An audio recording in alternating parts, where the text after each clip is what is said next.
आज का जो टॉपिक है हमारा वो है द एबीसीज ऑफ परसेप्शन। और परसेप्शन का क्या मतलब होता है? Perception is the method by which brain takes all the sensations people experience at any given movement and allows them to be interpreted in some meaningful fashion। ये वाली line important है कि जो भी सेंसेशंस हमने ऊपर पढ़ी हैं, जितनी भी सेंसेशंस के बारे में हमने अभी पढ़ा है इससे पहले वाली वीडियोस में, उसका जब मीनिंग ब्रेन हमें उसका मीनिंग बना के बताता है। जो चीज हम फील करते हैं, सेंसेशंस जो भी हमें एक्सपीरियंस होती है, उसका क्या मतलब है, उस चीज को जब ब्रेन इंटरप्रेट करता है तो उसको हम परसेप्शन बोलते हैं।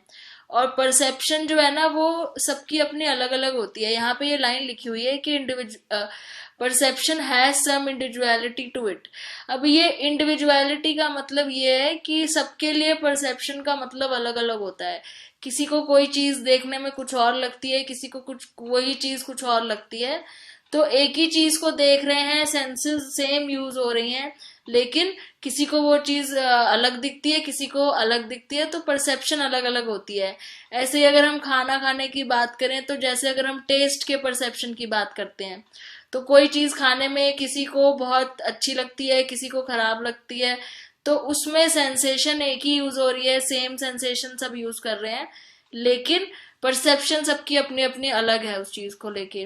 तो परसेप्शन ये होता है कि जो भी हम सेंसेशंस फील करते हैं, एक्सपीरियंस करते हैं, उसको कैसे हमारा ब्रेन इंटरप्रेट करता है। एक एग्जांपल यहाँ पे इन्होंने क्लाउड का दिया हुआ है कि जैसे हम क्लाउड्स को कई बार देखते हैं, तो क्लाउड्स को देख के हमें उनमें अलग अलग तरह की शेप्स नजर आती हैं। अब एक क्लाउड है, किसी को वो एक हॉर्स की शेप का लग रहा है, और दूसरा क्लाउड है और वही क्लाउड किसी दूसरे को किसी और शेप का नजर आ रहा है।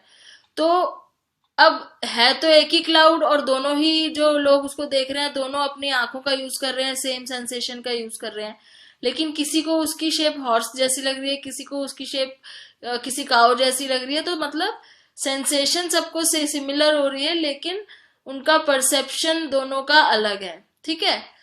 अब परसेप्शन के अंदर ये एक टॉपिक आता है कॉन्स्टेंसीज। कॉन्स्टेंसीज का मतलब ये होता है कि हमारी परसेप्शन में कुछ चीजें ऐसी होती हैं जो हमेशा कांस्टेंट रहती है। One form of perceptual constancy, constancy word का मतलब है यहाँ पे कांस्टेंट। कांस्टेंट मतलब जो कभी बदलती नहीं है। तो इसमें अलग अलग तरह की कॉन्स्टेंसीज हैं, जैसे साइज कॉन्स्टेंसी है, शेप कॉन्स्टेंसी है, ब्राइटनेस कॉन्स्टेंसी है। अब ये वो सारी चीजें हैं जिसमें हमारे को सेंसेशन चाहे अलग भी हो किसी चीज की, लेकिन हमें पता है कि वो चीजें कांस्टेंट रहेंगी, वो चीजें बदलेंगी नहीं। जैसे सबसे पहले है साइज कॉन्स्टेंसी। साइज कॉन्स्टेंसी का मतलब है कि हमें अगर किसी चीज का साइज पता है कि ये इतना साइज है इसका, इतना फीट हाइट है इसकी, या इतना इसका साइज है, चौड़ाई इतनी है, लंबाई इतनी है। अब अगर उस ऑब्जेक्ट को कहीं बहुत दूर भी हमसे रख दिया जाए, जहां पे वो हमें बहुत छोटा नजर आ रहा है, तो भी हम उसका साइज उतना ही इंटरप्रेट करेंगे। हम ये नहीं सोचेंगे कि वो छोटा हो गया। जैसे सपोज अगर आपको पता है कि कोई 6 फीट लंबा कोई टॉल कोई पर्सन है, अगर वो आप उसको बहुत दूर से देखते हो, जहां से वो आपको सिर्फ 2 फीट लंबा नजर आ रहा है, बहुत छोटा दिख रहा है दूर से, छत से आप उसको देख रहे हो नीचे रोड पे चलते हुए, तो क्या आप उसकी हाइट उस टाइम की ये बोलोगे कि वो 2 फीट का हो गया? तो आप ये नहीं बोलोगे ना, आप यही कहोगे कि ये 6 फीट का ही है। तो यहाँ पे साइज कॉन्स्टेंसी आ जाती है। और एक एग्जाम्पल है, जैसे एरोप्लेन है, हमें पता है कि एरोप्लेन का साइज कितना होता है। अब अगर वो एरोप्लेन हमें आसमान में चलता हुआ नजर आ रहा है और वो छोटा सा दिख रहा है, तो क्या हम उसको छोटा मानने लग जाएंगे कि ये साइज का साइज छोटा है? तो यहाँ पे हमको सेंसेशन अलग हो रही है, लेकिन हमारी परसेप्शन वही है कि ये जो साइज है वो इतना नहीं है। ठीक है। तो ये हो गई साइज कॉन्स्टेंसी। अगला आता है शेप कॉन्स्टेंसी। शेप कॉन्स्टेंसी का मतलब किसी चीज की शेप अगर हमें पता है कि ये शेप इसकी ऐसी है, अब वो हमें चाहे किसी और एंगल से दूसरे शेप में भी नजर आए, तो भी हम उसको ये नहीं सोचेंगे कि इसकी शेप बदल गई। जैसे कॉइन का एग्जाम्पल इन्होंने दिया, कॉइन का, या डिनर प्लेट का एग्जाम्पल इन्होंने दिया है। हमको पता है कि उनकी शेप राउंड है, प्लेट की शेप राउंड होती है, कॉइन की शेप राउंड होती है। लेकिन अगर कॉइन दूसरे एंगल से देख रहे हो, साइड एंगल से देख रहे हो, जहां पे आपको कॉइन एक ओवल शेप में नजर आ रहा है, तो क्या आप किसी को ये बोलोगे कि ये कॉइन ओवल शेप का है? ऐसे नहीं बोलोगे ना, क्योंकि आपको पता है कॉइन की शेप तो राउंड ही है, चाहे वो आपको किस तरीके से भी दिख रहा हो। तो ये होती है शेप कॉन्स्टेंसी, कि आपको पता है कि किसी चीज की शेप फिक्स होती है, वो ऐसी होती है, चाहे अब आपको उसकी शेप साइड से पतली नजर आए, चौड़ी नजर आए, आप उसकी शेप वही बताओगे जो एक्चुअल में है।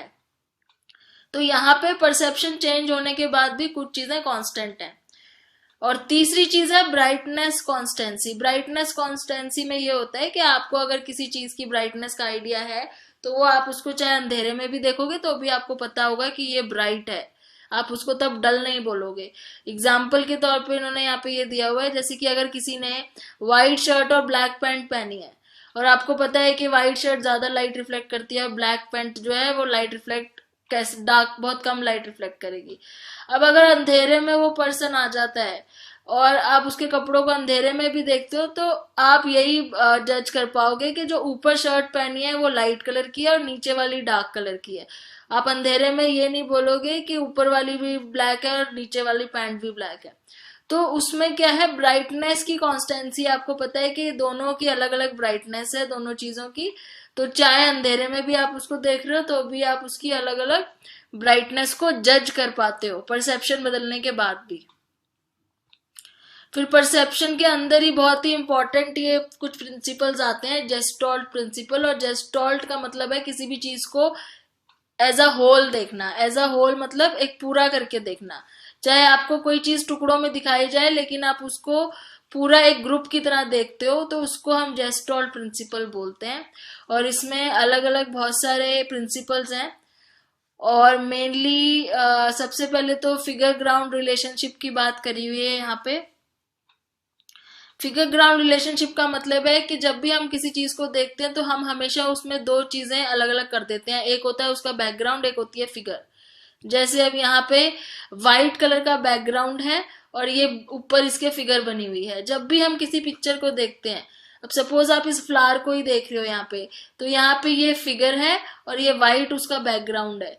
तो हम जब भी ऐसी कोई पिक्चर को देखते हैं, बेशक आप यहाँ क्विज के क्वेश्चंस को ही आप देख लो, यहाँ पे आपको दिखेगा कि ये जो ऊपर लिखा हुआ है ब्लैक कलर के फॉन्ट में ये फिगर है और पीछे ब्लू कलर का ये बैकग्राउंड है।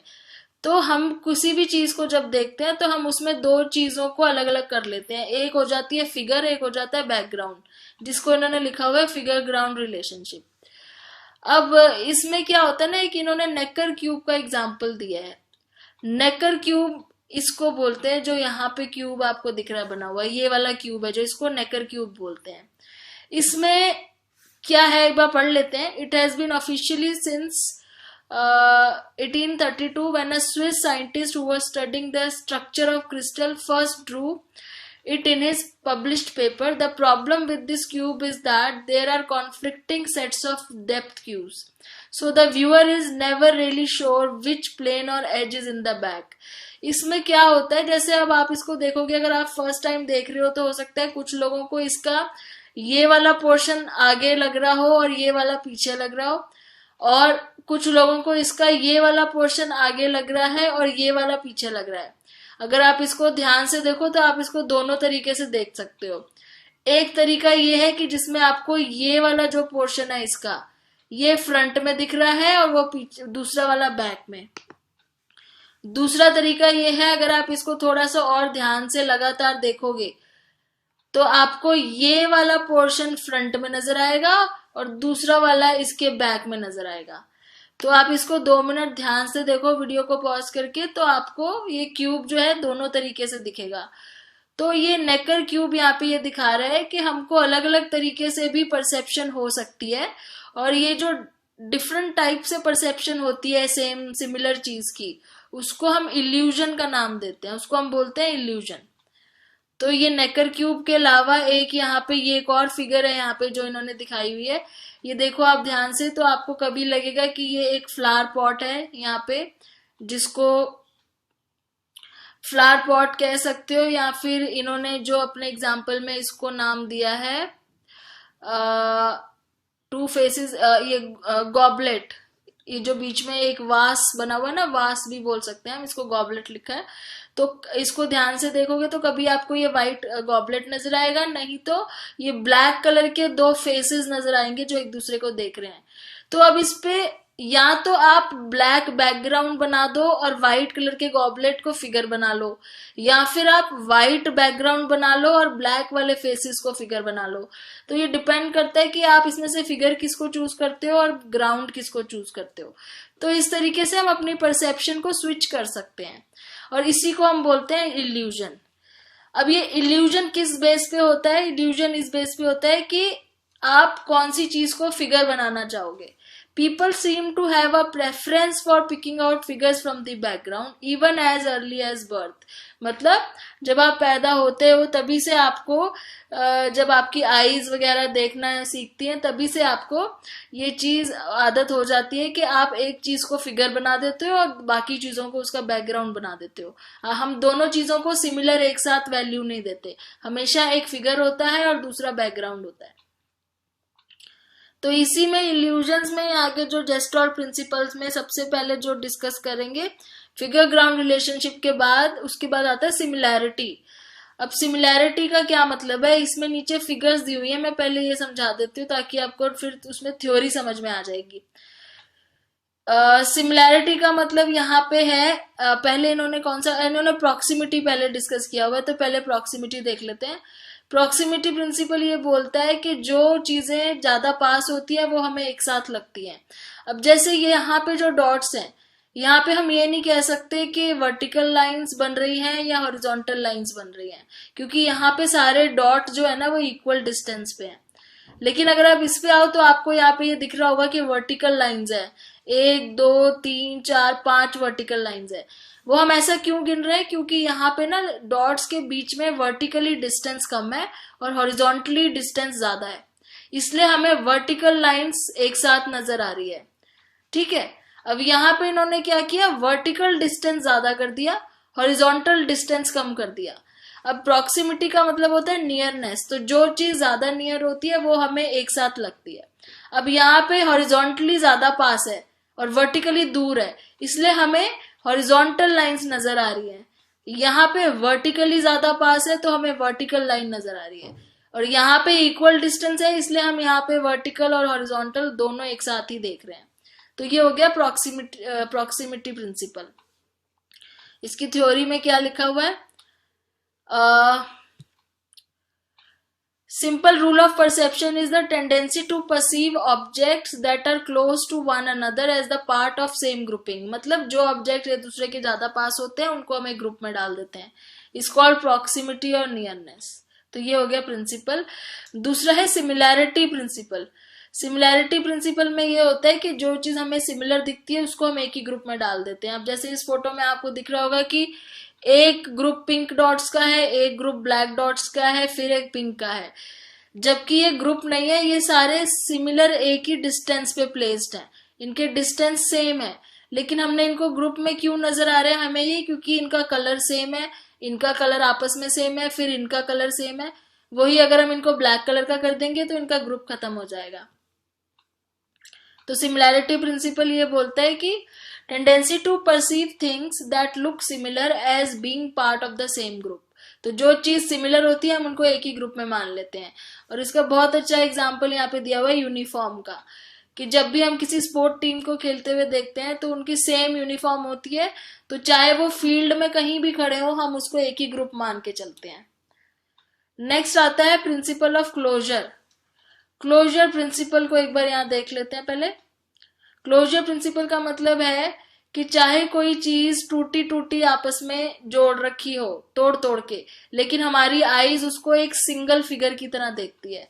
अब यहाँ पे ये बहुत सारे कर्व्स बने हुए हैं जो थोड़ी थोड़ी दूर पे ऐसे प्लेस किए हुए हैं इस तरीके से, लेकिन हम उसको एक सर्कल की तरह देख रहे हैं। क्यों?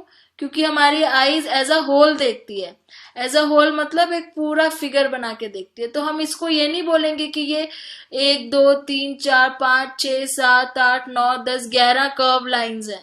अगर हम किसी से पूछेंगे तो वो डायरेक्टली ये बोलेगा कि एक सर्कल है, वो कभी ये नहीं बोलेगा कि ये 11 कर्व लाइंस हैं। तो इसको क्लोजर प्रिंसिपल बोलते हैं। तो क्लोजर प्रिंसिपल कहता है कि tendency to complete figures that are incomplete, कि जो इनकम्प्लीट फिगर्स हैं हम उन्हें कंप्लीट करने की कोशिश करते हैं।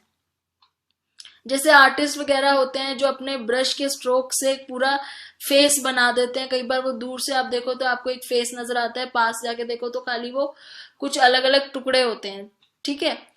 फिर आता है कॉन्टिन्यूटी प्रिंसिपल। कॉन्टिन्यूटी प्रिंसिपल, यहाँ पे ये देखो, आप ये फिगर देखोगे तो आपसे कोई पूछे कि यहाँ पे क्या चीज है, तो आप बोलोगे कि दो लाइंस हैं जो एक दूसरे को क्रॉस कर रही हैं। ऐसे एक लाइन ये है, एक लाइन ये है जो एक दूसरे को क्रॉस कर रही है। लेकिन ये ऐसा भी तो हो सकता है कि ऐसे दो अलग अलग ट्रायंगल हैं, ये ट्रायंगल ना से तो दो अलग अलग वेव ऑब्जेक्ट्स हैं जो क्रॉस कर रहे हैं, या फिर ऐसे वाले ऑब्जेक्ट्स हैं जो एक दूसरे को टच कर रहे हैं। तो हमने ऐसे ना बोल के, इस तरीके से ना बोल के इस तरीके से बोला कि दो लाइंस एक दूसरे को क्रॉस कर रही हैं। इसको बोलते हैं कॉन्टिन्यूटी, क्योंकि हम चाहते हैं कि हम कॉन्टिन्यूटी किसी चीज में दिखाना चाहते हैं, हम ब्रेक नहीं पसंद करते। तो ऐसे करेंगे तो ये ब्रेक आ जाएगी ना, कि पहले यहां गया फिर वापस ब्रेक होके, फिर यहां गया फिर ब्रेक होके। तो इससे ज्यादा इजी हमें लगता है कि हम कॉन्टिन्यूटी दिखाएं, कि ऐसे कॉन्टिन्यूसली एक लाइन है और ऐसे कॉन्टिन्यूसली एक लाइन है। तो कॉन्टिन्यूटी प्रिंसिपल ये बोल रहा है, it is easier to see than it is to explain in words. It refers to the tendency to perceive things as simply as possible with a continuous pattern rather than with a complex broken up pattern. मतलब हमारी tendency ये होती है कि हम किसी चीज को सिंपल तरीके से बोले। अगर आपको एक्सप्लेन करना है इसको तो आप यही कोशिश करोगे ना कि आप ये बोलो कि ये दो कॉन्टिन्यूस लाइंस है जो एक दूसरे को क्रॉस कर रही हैं। आप इस तरीके से एक्सप्लेन नहीं कर पाओगे कि ये क्या है। तो हमको, हमारी टेंडेंसी होती है कि हम सिंपल तरीके से किसी चीज को एक्सप्लेन करें और उसको कॉन्टिन्यूअस बताएं, ना कि ब्रोकन। जबकि ये अगर आप ध्यान से देखो तो ये डॉट्स हैं, ये लाइन भी नहीं है, ये डॉट्स हैं। तो अगर हम इसे इस तरीके से एक्सप्लेन करने की कोशिश करेंगे कि कुछ डॉट्स हैं जो वेवी स्ट्रक्चर की तरह चल रही हैं और एक दूसरे को टच कर रही हैं, तो वो समझाना बहुत मुश्किल हो जाता है। तो हम इजी करने के लिए उसको कंटिन्यूअस डॉटेड लाइन बोल देते हैं। तो ये होती है कॉन्टिन्यूटी प्रिंसिपल। फिर आता है कॉन्टिग्विटी प्रिंसिपल। अब ये कॉन्टिग्विटी प्रिंसिपल इन्होंने यहाँ पे कोई इसका वो नहीं दिखाया है डायग्राम, क्योंकि ये दिखाना थोड़ा सा मुश्किल है, ये समझना होता है खाली कि ये टेंडेंसी होती है किसी चीज को हम एक साथ समझते हैं, क्लोज टुगेदर। एक बार पढ़ लेते हैं। Contiguity is a tendency to perceive two things that happen close together in time as being related. जो चीजें आपस में एक टाइम में बहुत जल्दी एक साथ होती हैं उनको हम रिलेटेड समझ लेते हैं कि ये उसके साथ है। कोई भी ऐसी दो चीज जो एक दूसरे के बहुत साथ में हुई है, टाइम बहुत कम था उनके बीच में, टाइम गैप बहुत कम है और साथ में हुई है, उन दोनों चीजों को हम एक साथ समझ लेते हैं। और उसमें से हम पहली चीज को उसका कॉजिंग मान लेते हैं और दूसरी चीज को उसका इफेक्ट मान लेते हैं। मतलब पहला इवेंट की वजह से दूसरा हुआ, ऐसा मान लेते हैं। तो ये चीज यहाँ पे इन्होंने किसी डायग्राम के थ्रू समझाई नहीं है, तो ये आपको इसी तरीके से याद करनी पड़ेगी। तो ये थे जेस्टॉल्ट प्रिंसिपल्स ऑफ ग्रुपिंग। अब लास्ट में एक और रह गया है जिसका नाम है कॉमन रीजन। कॉमन रीजन का क्या मतलब है? जैसे सपोज अब यहाँ पे आप देख रहे हो, अगर आप किसी से भी पूछो या आपसे ही मैं पूछूं कि यहाँ पे कितने ग्रुप्स हैं, तो आप बोलोगे 3 ग्रुप है, 1, 2 और 3। ऐसा क्यों बोला? क्योंकि आपको दिख रहा है कि 3 ग्रुप्स बने हुए हैं। लेकिन अगर ये बैकग्राउंड पीछे से हटा दिया जाए, या ऑरेंज कलर हटा दे और खाली ये स्टार्स बने हो, तो कितने ग्रुप बताओगे आप? तब आप बोलोगे एक ये वाला ग्रुप है स्टार्स वाला और दूसरा ये वाला ग्रुप है सर्कल्स वाला। तो यहाँ पे कहने का मतलब ये है कि अगर हम किसी चीज के पीछे कॉमन रीजन लगा दें, कोई कॉमन कलर या कॉमन ऐसी चीज लगा दें, तो उसको हम एक ही ग्रुप में मान लेते हैं। अब यहाँ पे हमने ये चीज पहले ध्यान नहीं दी कि ये स्टार है तो ये भी स्टार है, तो हो सकता है ये इसी ग्रुप का हो। हमने सिर्फ ये देखा कि ये एक बॉक्स में है ऑरेंज कलर में, ये एक बॉक्स में है और ये तो 3 ग्रुप हो गए। तो कॉमन रीजन हमने देख लिया। सो the tendency to perceive objects that are in a common area, जो कॉमन एरिया में या कॉमन रीजन में खड़े हो उनको हम एक साथ मान लेते हैं। तो इसीलिए इसको बोलते हैं कॉमन रीजन प्रिंसिपल। तो यहाँ पे जेस्टॉल्ट प्रिंसिपल्स खत्म होते हैं जो आपके उसमें आते हैं परसेप्शन में। ठीक है, अब इसके बाद नेक्स्ट वीडियो में थोड़ा सा और इंटरेस्टिंग चीजें डिस्कस करेंगे जिसको हम बोलते हैं depth perception. Thanks for watching.